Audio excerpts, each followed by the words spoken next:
The next Governor General is Lord Canning. So the time period, if you see, this is 1856 to 1862.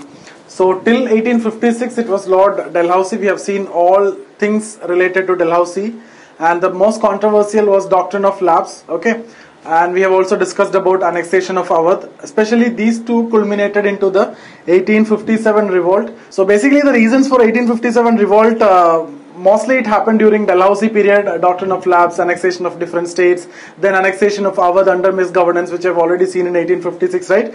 But 1857 revolt happened in Lord Canning time. So Lord Canning, when we discuss about Lord Canning, it is important for 1857 revolt.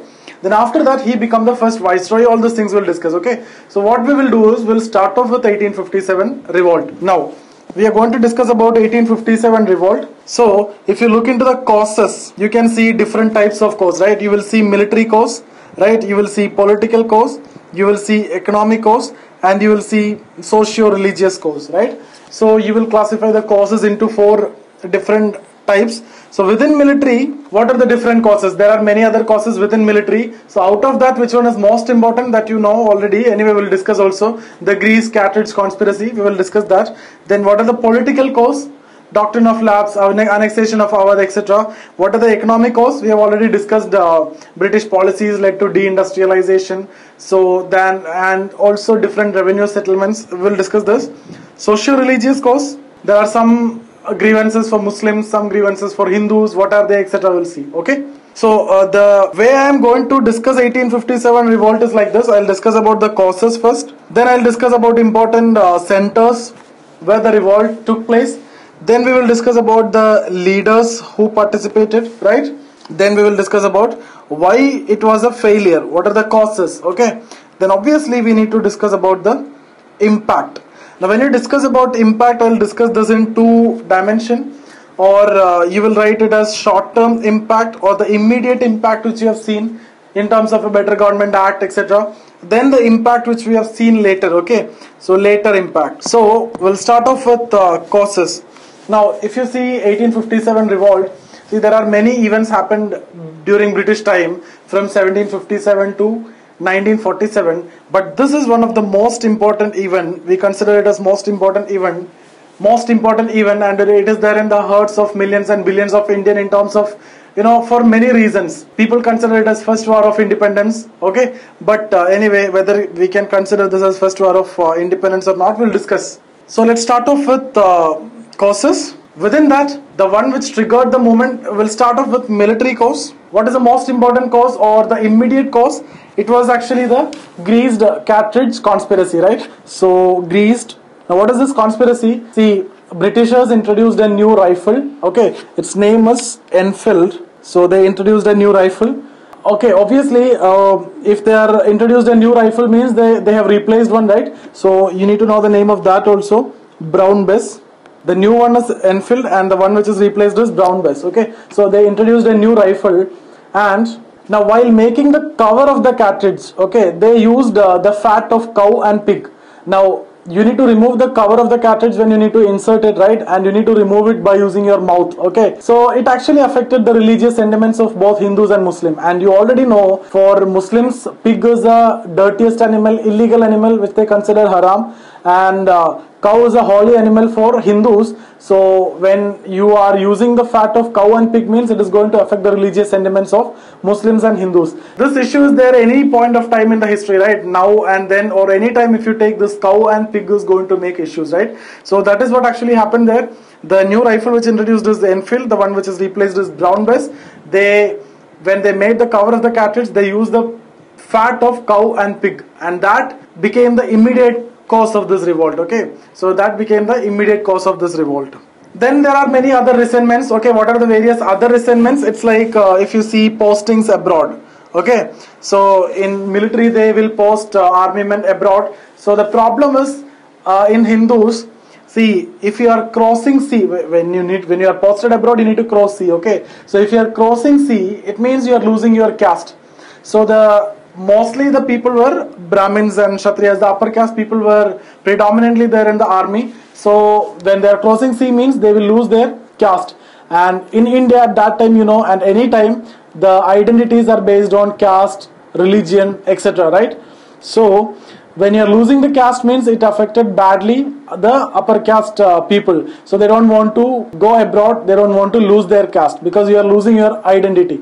Okay, so that again affected the sentiments of the upper caste Hindu people. Other problem that the military people faced is there is a differences in salaries. Okay, see, if the same rank official, difference in salaries. See, the same rank officials, if it is an Englishman, he is getting more salary than the Indian man. Okay, so that is another resentment. Then the next point is their caste and religious identities were in great crisis.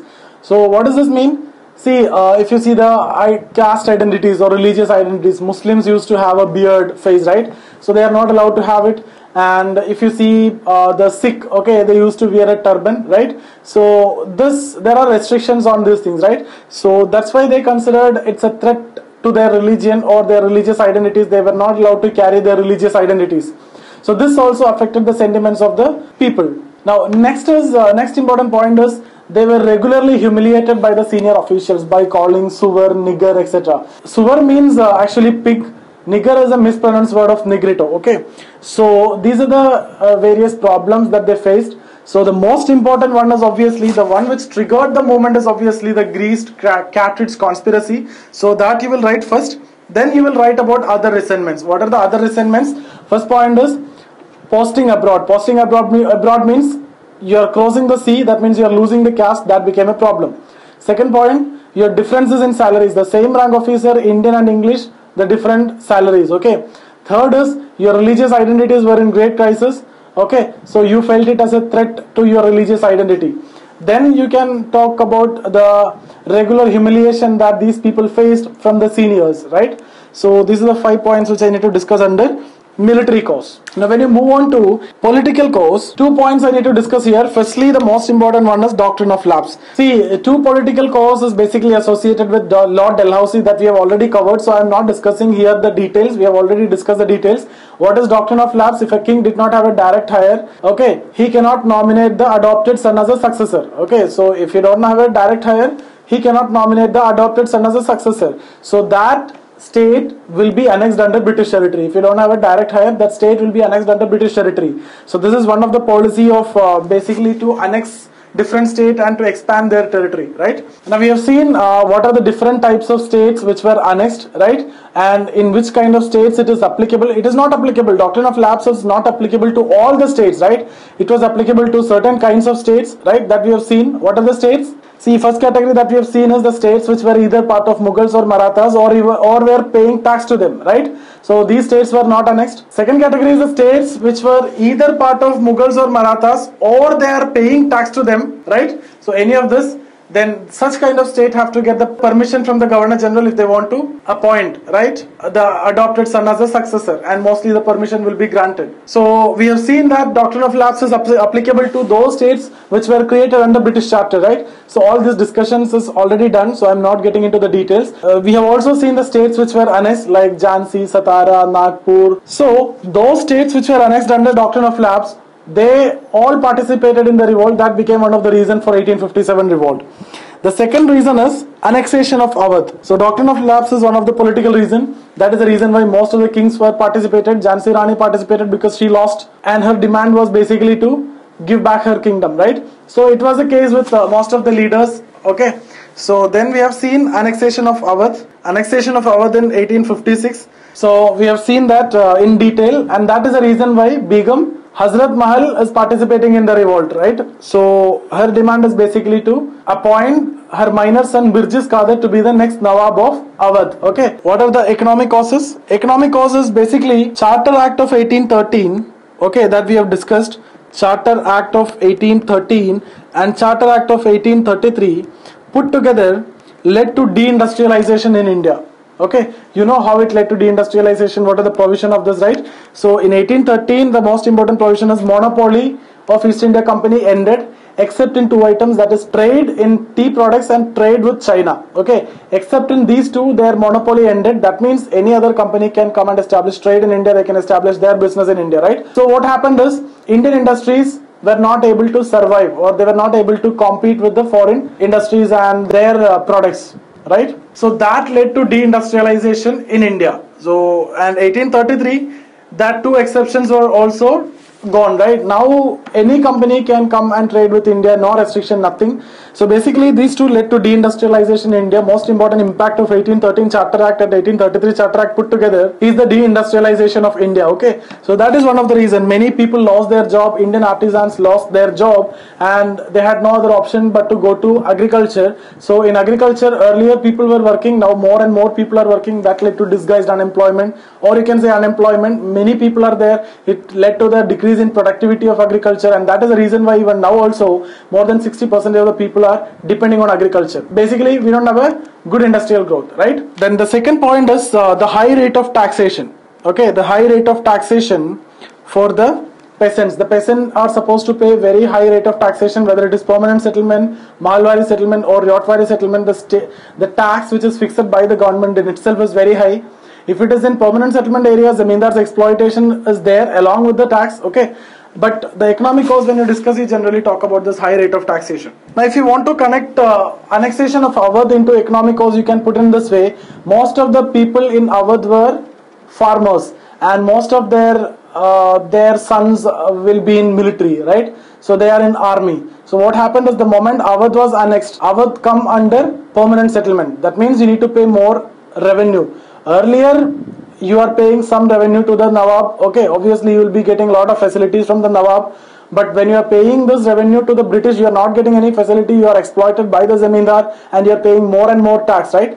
So it affected their economic interest also. So that is the reason why most of their farmers' sons were in British Army, and they are known as farmers in uniform. Okay. So they revolted against it. So that is also one of the reasons. You can, if you want, you can write it as an economic reason. Okay, annexation of Awadh, you can write it as a political reason. You can write it as an economic reason also. Now we need to see socio-religious reasons. Okay, so what are the socio-religious reasons? That is what we need to see. See, we have already seen some developments, some good things that the Britishers have done. Right, in 1829, if you see William Bentinck Anti-Sati Resolution, right? Anti-Sati Resolution was passed in 1829 by Lord William Bentinck with the effort of Rajaram Mohan Roy. We have discussed that in detail already. So in 1829, Anti-Sati Resolution, through that this act became a punishable offence. Those who are compelling or those who are forcing the woman to commit suicide, so they will be given a rigorous imprisonment, right? 10 years imprisonment was given. Okay, so Sati was declared as culpable homicide not amounting to murder, and rigorous imprisonment of 10 years was given for those who instigate or compel the female to commit suicide. Okay, so that things we have already discussed. So this actually affected the religious sentiments of upper caste Hindu, because Sati was practiced among upper caste Hindu in North India, right?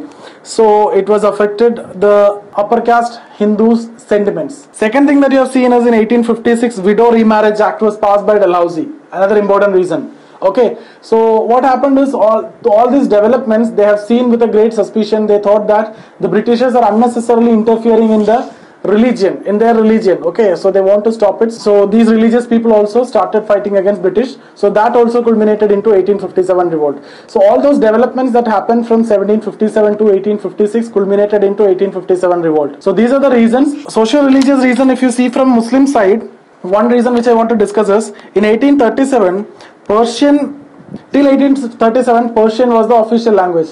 In 1837 they changed it to English. So this we have already discussed when we discussed about education, right? We started with the 1813 Charter Act, something happened in education. Then we have discussed about 1833, right? Macaulay Minute.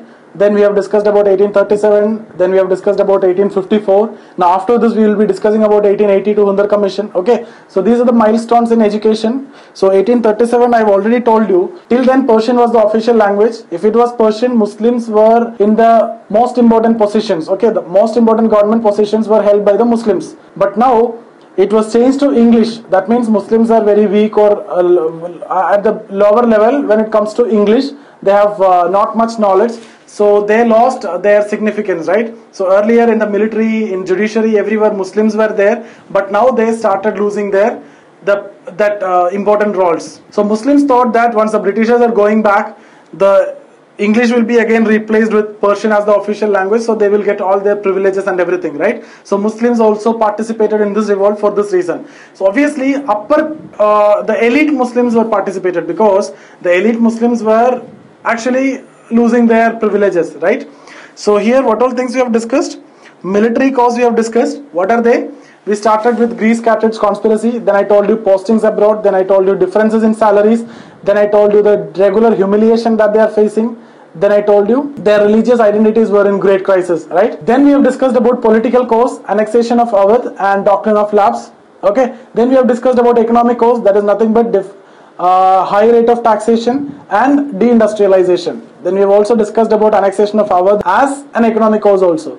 Social religious cause for Hindus, anti-Sati resolution and Widow Remarriage Act actually annoyed the upper caste Hindus. They started thinking or they started believing that the Britishers are unnecessarily interfering in their religion, right? Then when it comes to Muslims, in 1837 Persian was replaced with English as the official language, so they lost their important positions and the privileges. So they thought that once the Britishers are going back, they will get their all jobs and privileges. So they also fought against British. Now one other thing which you will see in some textbook and all is something called as evangelization. What is evangelization? Evangelization means conversion to Christianity. Now when you're writing about evangelization, you need to be very clear about this. Okay, see what happened is East India Company in the beginning, they were not allowing any Christian missionaries to come and practice or preach in India. So only after 1830s they started allowing the Christian missionaries to come and preach in India. But what happened is, more than preaching their religion, they started talking negatives about Indian religion. They completely maligned Indian religions, right? So they started talking badly about Hindu system, Muslim system, etc. So this actually affected the religious sentiments of Hindus and Muslims. A lot of conversions also happened, but don't write in general, you cannot generalize it, because see, if you see 200 years of British rule, and even now India have only hardly 3% of Christians. So you should not if they wanted, they could have converted entire population into Christianity, right? So you cannot just write evangelization over there. There were some instances of evangelization. You cannot forget the role of great Christian missionaries who came in India and established hospitals, nursing homes, okay, old age homes and schools and all. So education, health areas and all is developed because of the contribution of the Christian missionaries only.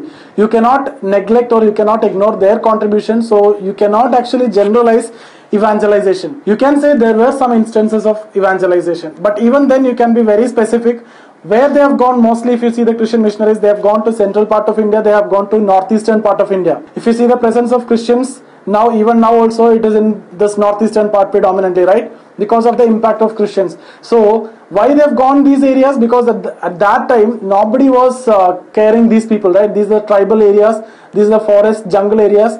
And if you remember doctrine of lapse, I have discussed with you, there is a category of states which will not belong to neither Marathas nor Mughals, nor even paying taxes to them, right? See, three categories we have discussed under doctrine of lapse were what? First category, either part of Mughals or part of Marathas, or were paying tax to them. Second category, they were either part of Mughals or Marathas, or they are paying tax to them. They remain independent but they pay tax. Third category, they are not part of Mughals, not part of Marathas, nor even paying tax to them. So what is that area? They are not interested in tribal areas, they are not interested in central India, northeastern India, that is the area, right?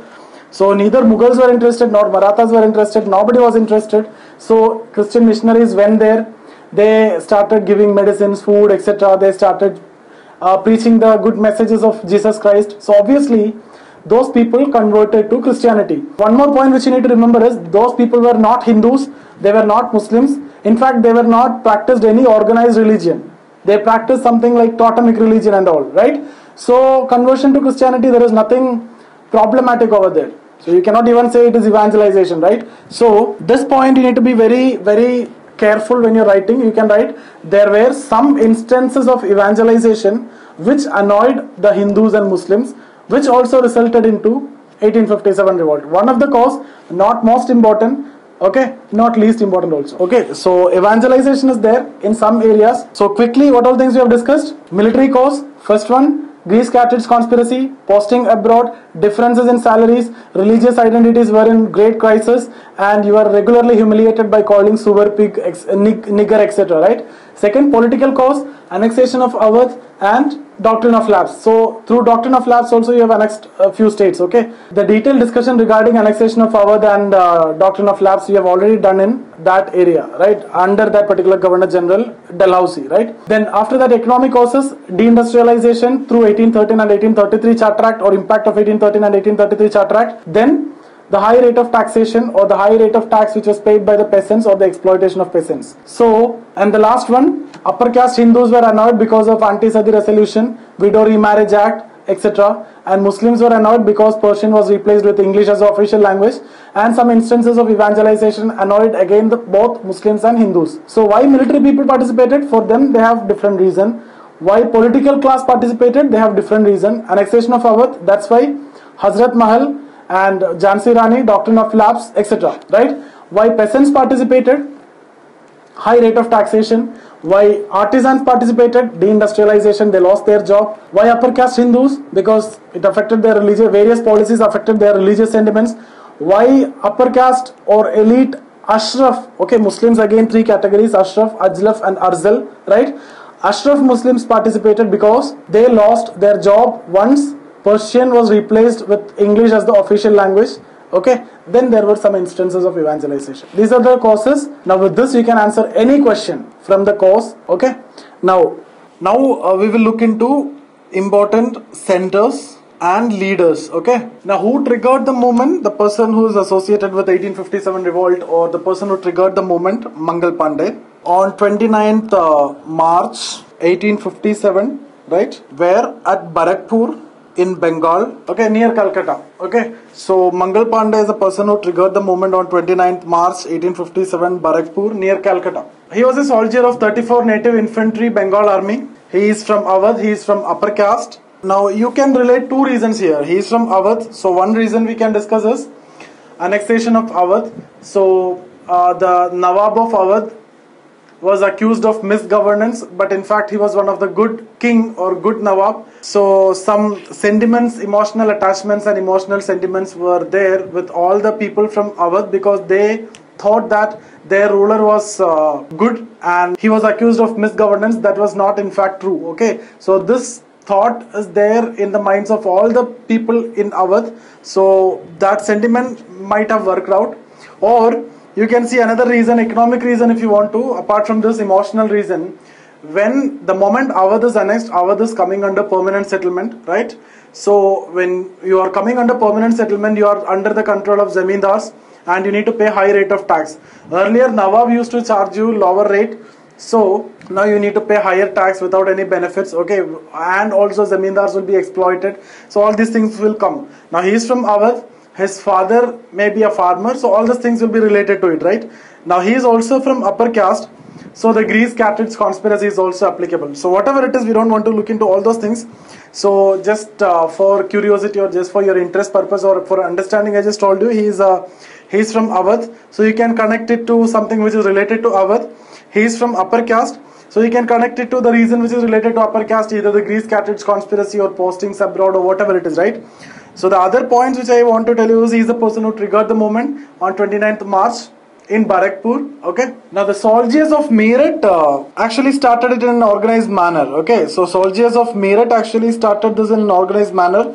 The real revolt broke on 10th May 1857. So the real revolt started on 10th May 1857 when the soldiers of Meerut killed around 20 officials, and they all are English. And after that they fled to Delhi. Okay, so soldiers of Meerut killed around 20 officials on 10th May, and all were of English people, right? Then they fled to Delhi. Now after reaching Delhi, they approached Bahadur Shah Zafar, who was the last Mughal king. Now when they reached in Delhi on 11th May, Bahadur Shah Zafar was not ready to help them initially, because he is living under pension which is given by the Britishers, so he don't want any disruptions, or he want to have a very peaceful life in this old age.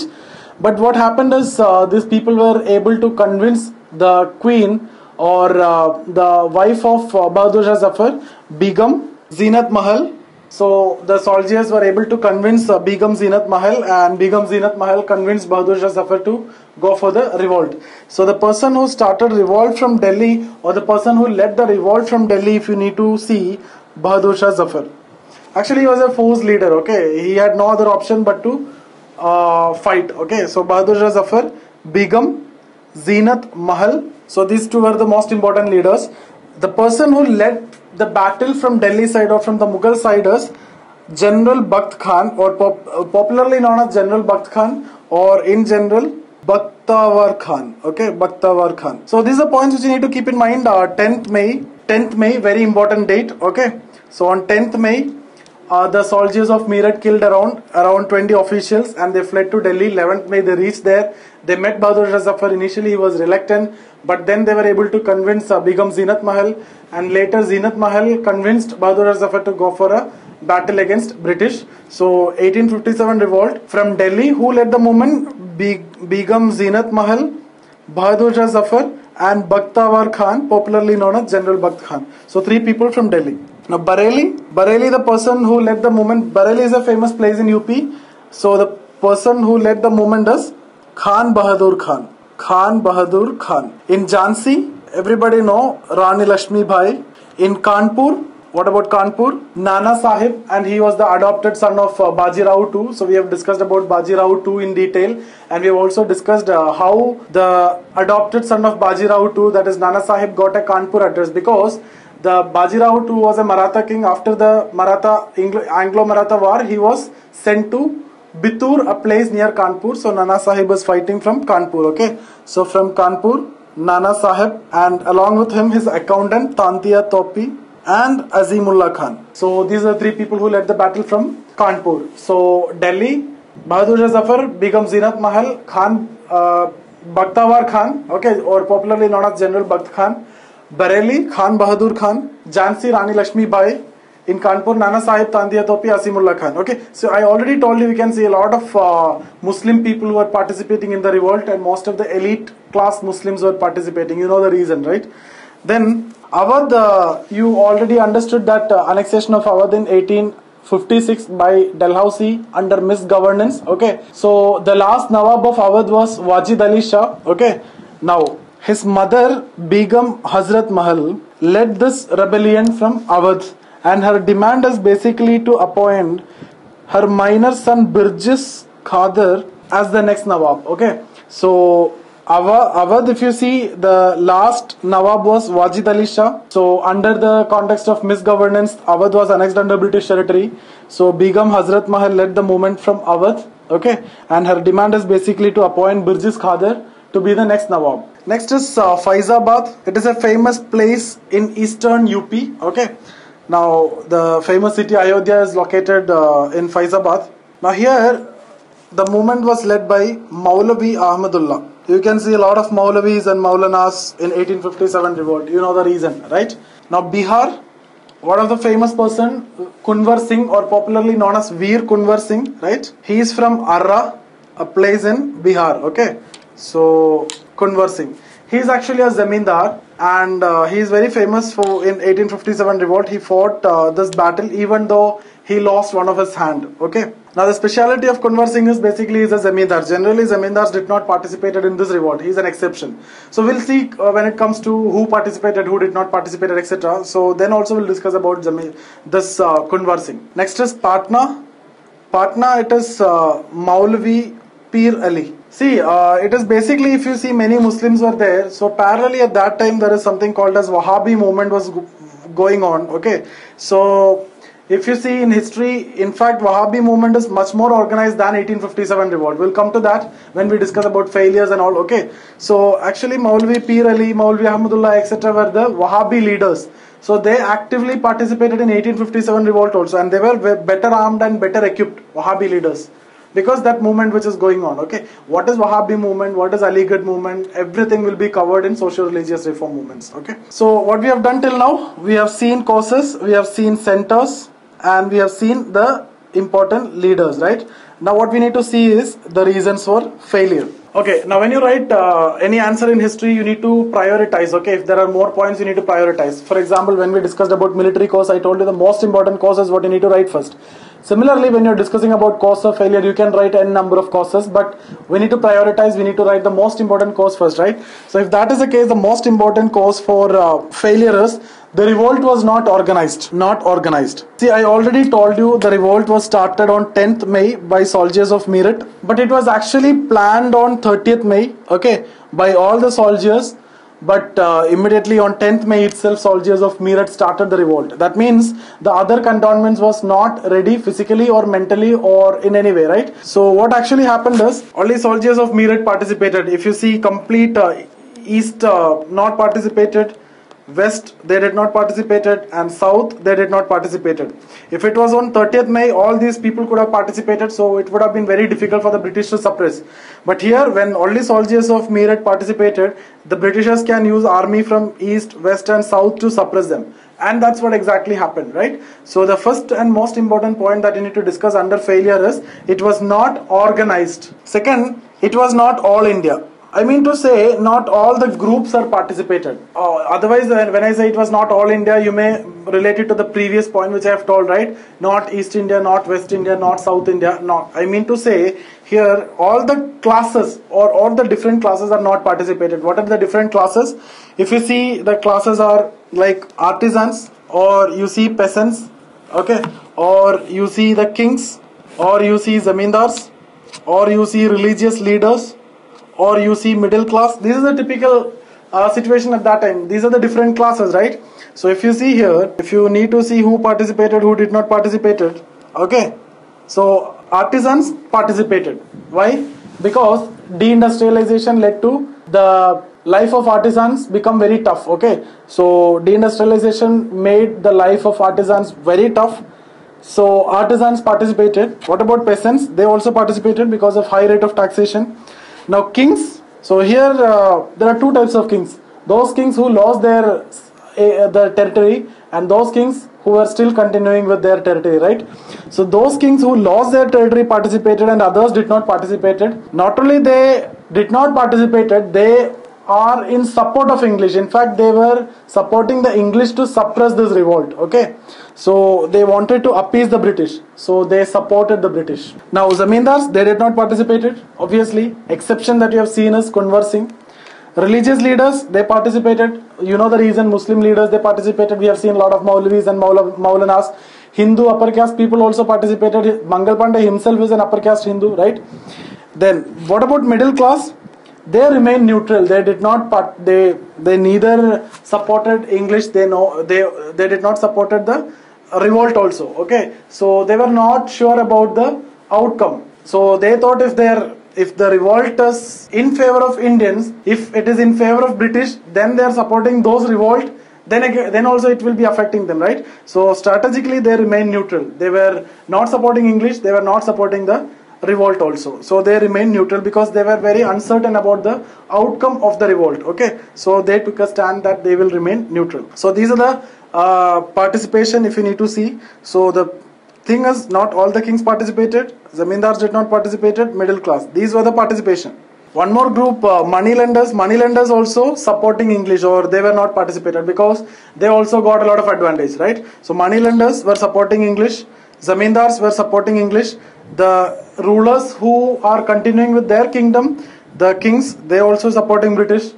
The kings who lost their territory, they were supporting the revolt, right? Then middle class remain neutral. So these people were not involved. That's why I told you it was not all India revolt. Now the third point you can say is there was no coordination. There was no coordination among the leaders. There are few exceptions when Tantia Topi came and helped Jhansi Rani. Apart from that, all people were fighting individual battles in different situations and different areas, right? They had different demands. Hazrat Mahal having one demand, Jhansi Rani is having another demand, military people having different demands, so there is no coordination among the leaders. Now next point is the weapons and the strategies used by the English and the weapons and the strategies used by the Indians were of no match. Britishers are in an advantageous position in terms of weapons and strategies, right? So Indians, they did not, but the moment it was started, in the beginning, what happened was the Indians looted everything from the armory, okay? So they had enough weapons in the beginning, but all those things got exhausted in the first 2 weeks. So after that, Britishers were in an advantageous position. Then they suppressed the revolt just like anything. These are the important reasons why it was a failure. Now we will see some important quotes, okay? So you will get questions on the basis of this quotes only. You will get a quotation and you need to comment, critically analyze or discuss. So the first quote is basically, you can write, is from Taylor, okay? Taylor is an English person. So see, when you see different quotes, you can understand it is by Indian or English by looking into the quote itself. Because if it is an Indian, it will be biased against English. If it is an English person, it will be biased against India, right? So what he is saying is it was a Sepoy mutiny. You need to comment, critically analyze, or discuss, or whatever is the question, you are in a position to answer, right? So what is it? Is it a Sepoy mutiny? No. You know the reasons, right? You have not only Sepoys. Sepoys means military people, right? The army people, the soldiers. No. It is not only soldiers. There were political class, there were peasants, there were artisans, there were religious leaders. So you can bring in all the reasons, you can talk about all the causes, you can talk about all the participation, and then you can have a conclusion from your side. So I hope you will not face any problem in this question. Next is T.R. Holman. He is saying it's a clash between civilization and barbarianism. Now to answer this question, the problem is who is civilized and who is barbaric. That is the problem. So when we Indians are writing, we will say that they were barbaric and we were civilized, right? But when he was writing, he is saying that we were barbaric or Indians were barbaric and they were civilized, okay? So that is a question. But anyway, both were barbaric at one point of time. That is clear to you. We have already discussed in the initial time. Indians looted all the weapons and all, and they started killing everyone mercilessly. And after 2 weeks and all, when the Indians are exhausted with their weapons, Britishers started retaliating, and they started killing all Indians, including women and children, brutally and mercilessly. Okay, so anyway, you will be in a position to answer this question also. Next is Benjamin Disraeli. He was a British PM in 1880s. He said he refused to call it as a Sepoy mutiny, and he said it was a national uprisal. He said it was a national uprisal. Now you can evaluate it. You know the things, right? Then next is Sir James Outram. Outram line is still there, okay, in Mukherjee Nagar. So Sir James Outram, he is saying, what he said is it was a Muslim conspiracy against British, okay. So many Muslims participated. So he is saying it was a Muslim conspiracy against English. So whether it is correct or not, you will be in a position to evaluate. Is it a Muslim conspiracy? No. Mostly the military people who participated, they were not Muslims, they were upper caste Hindus. Then religious leaders, upper caste religious leaders, you can see. Peasants are participated, they were not only Muslims, both were there. Artisans, they were not only Muslims, right? There were some religious leaders from Muslims also, because Wahhabi movement was also going on parallelly, right? And the first Indian who wrote about this is Sir Syed Ahmad Khan. So the first Indian who wrote about 1857 revolt is Sir Syed Ahmad Khan, and what he said is between government and people there were no intermediary. Okay, so that is the reason why the anger of the people directly went against the government. So had there been any intermediary between British government and the public, like the anger might have stopped here. Okay, so the revolt might have checked here. But what happened is there were no intermediaries, so directly it went against British government, and that is the reason for revolt. And it was accepted by most of the Indians as well as English people also. But the famous statement is the person who made this revolt popular among millions and billions of Indians is V.D. Savarkar. What he said, 1857 revolt is India's first national war of independence. Okay, so India's first national war of independence. That's what V.D. Savarkar said. It is good. Okay, so it is good to hear, it is good to read, etc. But whether you can answer like this or not is the question. We'll come to that, okay? So you'll get a question, 1857 revolt is first national war of independence. Come and discuss, etc. So it was told by V.D. Savarkar. Now, can we say this is the first national war of independence? Answer for that question is coming in the next statement. It is by R.C. Majumdar, Ramesh Chandra Majumdar, okay? So he is a professional historian. So what he said is, the 1857 revolt is neither first nor national war of independence. Why? The reason is what you need to understand. See, there was no concept of nationalism at that time. So if you need to say national war of independence, the participation should be from all area. There should be a concept of nationalism. That there should be a concept of oneness, etc. Right? So, but India at that time was divided on many aspects, caste, religion, etc., etc. There was no idea of nationalism. See, nationalism is coming to, or nationalism as a concept, we can talk about only after 1857, right? Because of the introduction of railways, because of the establishment of universities, after knowing about other histories. Okay, so after meeting different people from different region, nationalism emerged and it culminated into the formation of 1885 Congress formation. So that we will discuss separately. When we discuss about 1857 revolt, there was no concept of nationalism. There was no concept of oneness. Different people are fighting for different reason. Jhansi Rani is fighting for one reason. Bahadur Shah Zafar was a forced leader. He is fighting for another reason. Okay, Hazrat Mahal for another reason. Tandia Topi is for another reason. So different people are fighting individual battle, and the reasons are different. There was no commonness. If they would have won the revolt, what would have happened is a hypothetical question, right? So who will be the ruler, etc. is a hypothetical question. There is no commonness, there is no oneness, there is no nationalism. Different people are fighting different individual battles, and that is the reason why it was a failure also. So can we call it as a national war of independence? No, because there is no concept of nationalism. Everybody is not fighting together. Different people have different reason, right? If they won the revolt, what could have been happened is a hypothetical question. So when we look from that point of view, we lost 1857 revolt. In fact, it was good because many development happened after that.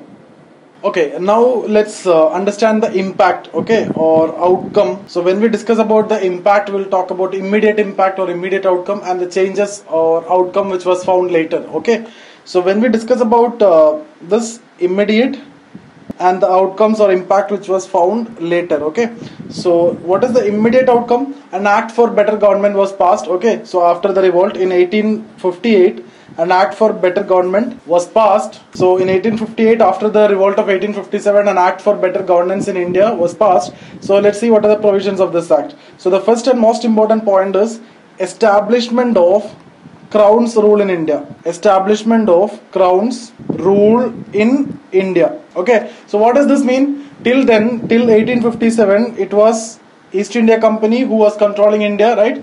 But now it is British Parliament directly who is going to control India, right? So it means end of East India Company's rule in India. Okay, so till 1857 it was East India Company. Now 1857 to 1947, if you see, it will be British Parliament directly controlling India. So that's what mean by the first provision, establishment of Crown's rule in India. And you will see a lot of development during this time. Nationalism as a concept which will emerge because of the establishment of universities, because of the establishment of railways. Then you will see Congress formation, partition of Bengal. A lot of eventful time you're going to see from 1857 to 1947. The second is, instead of Board of Control, which was there in England, Board of Control, Secretary of State for India was created, okay, with the office known as Indian Council Office with 15 members. I'll explain this, okay. So instead of Board of Control, Secretary of State for India was created with an office known as Indian Council Office with 15 members. Now if you remember, Board of Control was established in 1784 through Pitt's India Act. At that time I told you it was established for control East India Company, right, to regulate the affairs of East India Company in India. So Board of Control had 6 members, all those things we have discussed, right? Now East India Company is not there, so Board of Control will be abolished, and instead of that, Secretary of State for India was created with a council known as Indian Council Office with 15 members. Now Secretary of State means it's a foreign minister, okay. See, England and America and all, they call their foreign minister as Secretary of State only. India it is External Affairs Minister, Pakistan it is Foreign Minister. So a foreign minister post was actually created with an office known as Indian Council Office with 15 members. This is the first second point, right? Now Board of Control was established in 1784 through Pitt's India Act with 6 members. We have discussed this. Now the first Secretary of India in 1858 was Charles Wood. You remember we have discussed about Charles Wood just before when we discussed about 1854 Wood's dispatch. I told you he is the president of Board of Control. At that time I told you now Board of Control will be abolished soon. So he will be the last president of Board of Control. So the last president of Board of Control was Charles Wood. When that post was abolished, okay, or when Secretary of State post was created, he became the first Secretary of State for India in 1858. Very important point. So first one, British rule in India. Second one, Secretary of State instead of Board of Control. Third is Viceroy would be appointed for India. Viceroy would be appointed for India, but the old post of Governor General will be continued. What does this mean? Now Viceroy and Governor General will be continued.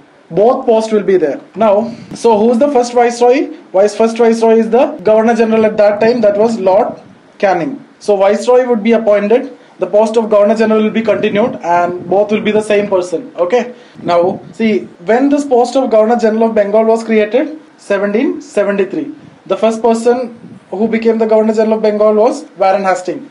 Now 1833, Governor General of Bengal became Governor General of India, and that was Lord William Bentinck. Okay, so Governor General of Bengal post was abolished and Governor General of India was created. So the last Governor General of Bengal was Lord William Bentinck. First Governor General of India was also Lord William Bentinck. Now here, 1857, after the revolt, or Governor General of India post was continued along with Viceroy is continued. So the last Governor General of India, you cannot say it is Lord Canning. Last Governor General of India is Mountbatten. Okay, we'll come to that. And Viceroy also, the Mountbatten only. But here, you can see the first Governor General of India is Lord William Bentinck. First Viceroy is Lord Canning. And Lord Canning also continued as Governor General. And now onwards, the person who is going to become the Governor General will be the Viceroy also. Okay, now what is the difference? As a let's suppose this was India, okay, this is British India. 1/3 will be remained as princely states, okay. So these are princely states, so this is British India, okay. Now as a Viceroy, he is the representative of total India. That means it comprises of British India as well as princely states. So as a Viceroy is the representative of British India as well as princely states, okay. That means the total India. So this is what, as a Viceroy, he is the representative of British Crown in India, including British India as well as a princely state. Now as a Governor General, he is in charge of governance in British India. So he is having complete control in this area. When it comes to princely states, he is the representative of the crown. Okay, so they have named it differently. That is the only thing. Otherwise, if you say Governor General itself is your representative, then the local rulers may face some threat, may face some problem, right? They feel some insecurity. So they named it as Viceroy. That is the only thing. There is no other change. So Governor General is in control of entire British India. As a Viceroy, he is in control of this as well as a representative of this. That's a change. See, apart from this act, the Queen of England, Queen Victoria, issued an order which is known as Queen's Proclamation. Queen's Proclamation. Okay, we will quickly see the points in Queen's Proclamation also. The first one is, no states would be annexed. Okay, that means there is no further annexation. So whatever they occupied till 1857, they will continue with that. They are not going to annex any more states. Okay, so rest of the local rulers will be very happy with it, and 1/3 of India remained as princely states till independence, and that became a big headache after independence that we have seen to integrate all those states. We face a lot of difficulties, and we'll discuss those things in post-independence India anyway. Okay, so no further annexation, that is the first point. That means 1/3 of India will remain as princely states. Okay, and it remained as princely state till independence. That was a promise which was kept for long time. Okay, or till independence it was like that only. There were no further annexation. Second, no conversion by force.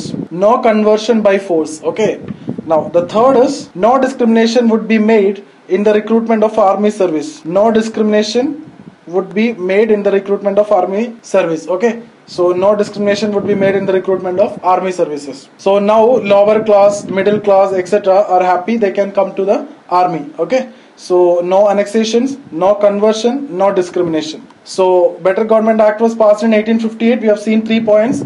British Parliament took the control, that means end of East India Company. Secretary of State post was created, abolition of Board of Control, then Viceroy would be appointed. Here, no annexation, no conversion, no discrimination in the recruitment of army service.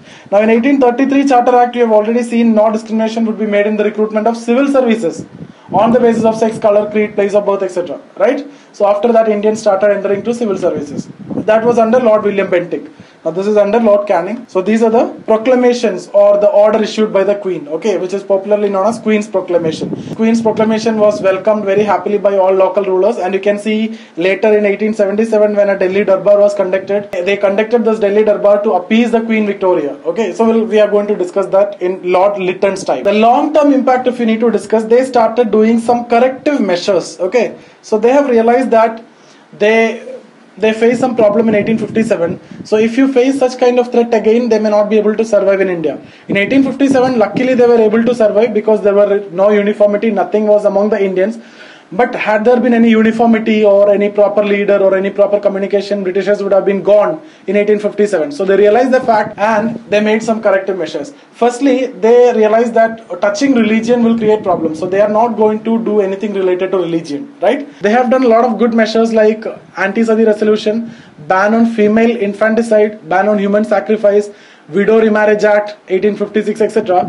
But all these things were seen with suspicion by the upper caste Hindus, right? So they thought that if they touch the religion, it is going to create problems. So now onwards, there is no reforms which is related to religion. But you can see hardly one in 1872 Universal Marriage Act will be passed. We will discuss about this. Through that, intercaste marriage is promoted. Okay, but apart from that, you cannot see any such reforms from 1857 to 1947.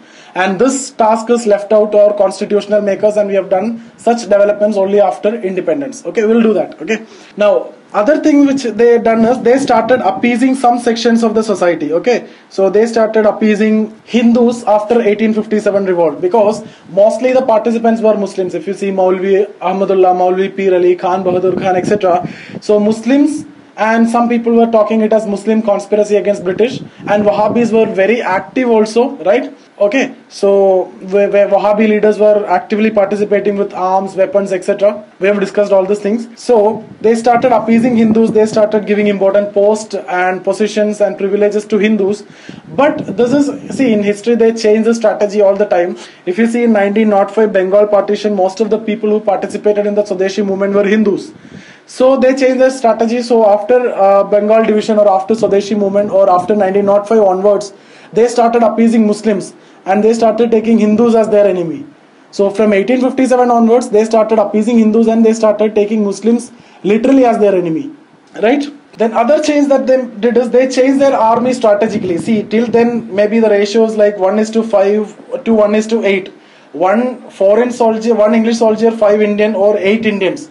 See, now they realize that if these people, Indian soldiers, are coming together, this one person cannot do anything, right? So they change the ratio, either it is 1:1 or the maximum 1:2. Now enough British soldiers should be there, otherwise it will create issue, right? So they change their army strategically. And more than that, they started caste-based battalions. They started Rajput battalion, they started Sikh battalion, they started Pathan battalion, etc. Okay. So basically different religions, so Sikh, Muslims and Hindus. So what is the use? If Sikh is creating a problem, you can use Rajput and Pathan to suppress them. If Pathans are creating problem, you can use Rajput and Sikhs to suppress them, right? So if Rajput are making problem, you can use the Muslims and Sikhs to suppress the Hindus. So this was the idea. So what are the changes that I discussed? They changed their army strategically. They change the ratio to 1:1 or maximum 1:2, and the important positions are given to English only, English soldiers only, right? Then they started taking Muslims as their number one enemy. Okay, now they started caste-based battalion. They started Sikh battalion, Pathan battalion, right? Rajput battalion, etc. So if one among those is creating problem, you can use the others to suppress it. Okay, so they started the divide and rule policy. So what all things we have discussed under 1857 revolt? Okay, quick recap. We have discussed about the causes, right? We have discussed about military cause, economic cause, political cause, socio-religious cause. Military we have discussed 5. What are they? Greece cartridge, postings abroad, okay, differences in salaries, crisis of religious identity, then regular humiliation that they face from the seniors, right? Economic cause, deindustrialization and high rate of taxation. Political cause, annexation of Awadh and doctrine of lapse. Socio-religious cause, Anti-Sati Resolution, Widow Remarriage Act. From the Muslim side, Persian was replaced with English as the official language. Then evangelization to an extent, okay, some instances of evangelization you can say. Then we have seen important senders and we have seen important leaders. Okay, so we have discussed about Jhansi Rani, we have discussed about Nana Sahib, Tandia Topi, Asimullah Khan, Maulvi Pir Ali, Maulvi Ahmadullah, Kunwar Singh, Bahadur Shah Zafar, Hazrat Mahal, Zinat Mahal, Khan Bahadur Khan, General Bakht Khan. All those people we have discussed, and their centers also we have discussed. We have also discussed about the causes of failure. We have discussed about the famous courts. Okay, and we have finally discussed about the outcome, where we have seen immediate outcome and the outcomes which was found later. We have discussed about Queen's proclamation also. The immediate outcome was the Better Government for India Act was passed, okay, in 1858. So through that, British government took the control. Secretary of State post was created. Viceroy would be appointed. Queen's proclamation. no further annexation, no further conversion, no discrimination in army services. Then we have seen the outcome which was found later, okay, like in terms of they changed their army strategically, their religious approach changed, they're not going to make any reforms, they introduced different battalions, caste based battalions, they changed their army ratio, they started taking Muslims as their number one enemy, like that. That's it. Okay, this is what 1857 revolt. I hope any question from 1857 revolt you can solve now.